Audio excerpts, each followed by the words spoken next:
మీ business ను 100 రెట్లు పెంచుకోవాలనుకుంటున్నారా? అయితే వి మీడియా ఏజెన్సీ మీకు సరైన పరిష్కారం. మేము అందిస్తున్న ప్రత్యేక సేవలు.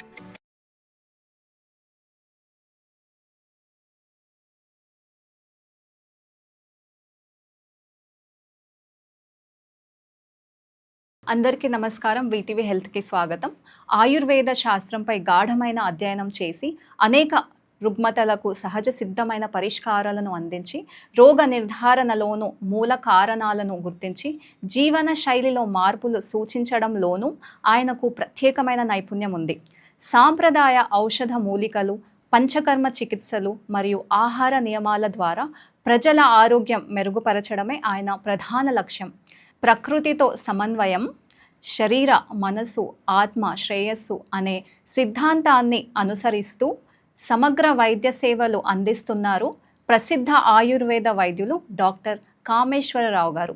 అలాగే వారు సురభి వారధి ఫౌండేషన్ ద్వారా ఎన్నో సేవలు కూడా చేస్తున్నారు.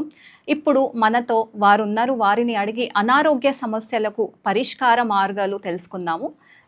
డాక్టర్ గారు, ఈ నిద్రలేమి పరిస్థితులు కూడా చాలామంది ఫేస్ చేస్తూ ఉంటారు. దానికి ఏమన్నా ఆయుర్వేదంలో ఉందా సొల్యూషన్? ఇట్లా ఏమన్నా కొన్ని సమస్యలు కావాల్సుకుని మనం తీసుకొచ్చుకుని రోగాల బారి పడిన తర్వాత అప్పుడు దాని యొక్క సొల్యూషన్స్ వెతుకుంటున్నాం. అది యొక్క ప్రస్తుతం ఇది ఇండియన్ ట్రెండ్ అయిపోయింది. ఎందుకంటే ఆ వ్యాధులు పూర్తిగా ప్రబలి అంటే ఒక జనరేషన్ పూర్తిగా నాశనం అయ్యేంత వరకు దానివల్ల మనం ఈ వ్యాధులు వస్తున్నాయి అని చెప్పినటువంటి కాన్సెప్ట్ నుంచి మనం బయటికి రాలేకపోతున్నాము. ఇప్పుడు మీరు చూడండి, జపాన్లో వృద్ధులు బాగా పెరిగిపోతున్నారు. అంటే 100 సంవత్సరాలు దాటి పైబడ్డ వారు కొన్ని లక్షల మంది ఉన్నారంటండి. అంటే మన దేశంలో ఆయుర్ ప్రమాణం 70 సంవత్సరాలు దాటేటప్పటికి గగనమైపోతుంది. కారణం ఏంటంటే శరీరం ఎప్పుడైతే శరీరానికి కనీసం 8 గంటలు నిద్ర సరిగ్గా ఉన్నప్పుడు మాత్రమే మీరు ఏ ఎక్సర్సైజ్లకు కూడా వెళ్ళక్కర్లేదు. మీరు శాస్త్రం సరిగ్గా తెలిసిన వాళ్ళు చెప్తారండి, నిద్ర సరిగ్గా మీకు 8 గంటల నిద్ర కనుక పట్టింది అని చెప్పానంటే మీరు జిమ్ములకి వెళ్ళక్కర్లేదు, ఎక్సర్సైజ్లకి వెళ్ళక్కర్లేదు, పార్కుల చుట్టూ తిరగక్కర్లేదు. డీప్ స్లీప్లోనే బాడీలో కావాల్సినటువంటి క్యాలరీస్ అన్ని కూడా బర్న్ అవుతాయండి. 8 గంటలకు కనుక ఎవరైనా పడుకున్నారంటే వాడికి ఏదో రోగం వచ్చింది అనుకుంటారండి. ఈ రోజు ఎలా అయిపోయిందంటే 11 గంటలకు పడుకున్నా కూడా 11 గంటలకు కూడా నువ్వు సెల్ ఎందుకు ఆఫ్ చేసావు అని అడుగుతారండి.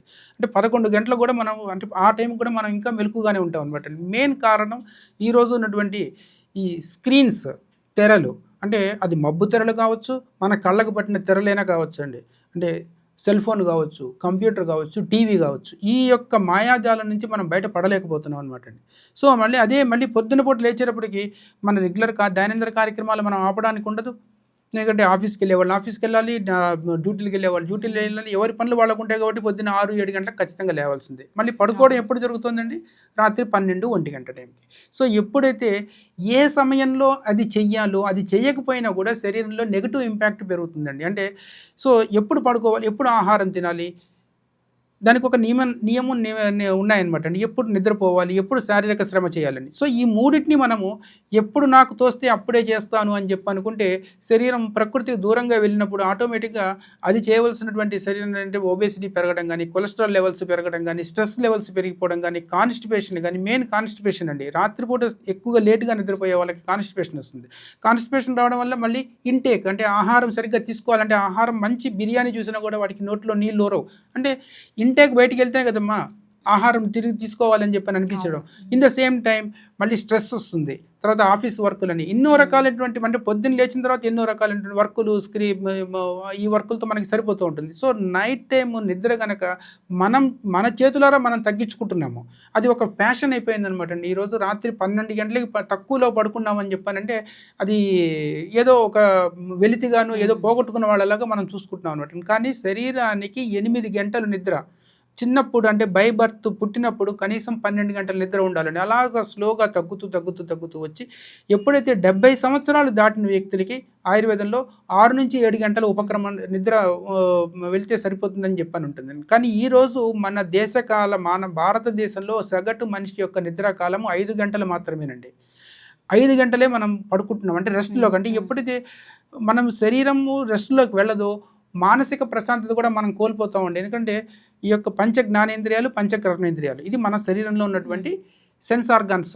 అంటే ఒక 5 సెన్స్ ఆర్గాన్స్ ద్వారా మనం జ్ఞానాన్ని తీసుకుంటాము. 5 సెన్స్ ఆర్గాన్స్ ద్వారా మనం మళ్ళీ తిరిగి మనం బయటికి చెప్తాము. ఇప్పుడు నేను మాట్లాడుతున్నానంటే అది వాక్. నా చేతులు అవును. వాక్ పాని పాద పాయి ఉపస్థ ఇవన్నీ ఒక కర్మ ఆర్గాన్స్ అండి, వర్క్ ఆర్గాన్స్.